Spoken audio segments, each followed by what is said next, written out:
அவர்கள் உட்கார்ந்து ஆர்ப்பாட்டம் செய்வதற்கு அவர்களுக்கு சட்டப்படி உரிமை இருக்கிறது. வழக்கறிஞராக இருக்கின்ற நாம் பணி செய்கின்ற இடமாக இருக்கின்ற நீதிமன்றத்திலே எப்படி நாம் இங்கே ஆர்ப்பாட்டம் செய்வதற்கு அனுமதி இருக்கிறதோ அதை போலவே தூய்மை பணியாளர்கள் தான் செய்கின்ற வேலை பகுதியிலே ஆர்ப்பாட்டம் செய்வதற்கு அவர்களுக்கு உரிமை உண்டு.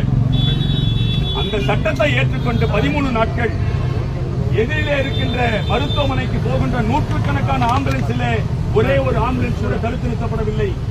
13 நாட்களில் எந்தவித சட்டம் ஒழுங்கும் இல்லை, ஒரே ஒரு எஃப்ஐஆர் கூட இல்லை. அப்படி இருக்கின்ற பொழுது நீதிமன்றம் மிக தெளிவாக தலைமை நீதியரசர் அவர்கள் போராடுவதற்கு அனைவருக்கும் உரிமை இருக்கிறது, அவர்களுக்கு மாற்று ஏற்பாடு செய்து தாருங்கள், மாற்று இடத்திலே அவர்கள் போராடுவதற்கு அனுமதி கொடுங்கள் என்று சொன்ன பின்பும் திட்டமிட்டு கிட்டத்தட்ட 1000க்கும் மேற்பட்ட பெண் துப்புரவு பணியாளர்களை இரவு நேரத்தில் 7 மணிக்கு மேல் கைது செய்வது சட்டவிரோதம் என்று மாநகர காவல்துறைக்கு தெரியாதா? அப்படிப்பட்ட நிலையில் நேற்று இரவு அவர்களை வன்முறை கொண்டு ஒரு ராணுவத்தை போன்று ஒரு அடக்குமுறையை செலுத்தி காவல்துறை கைது செய்திருக்கிறது.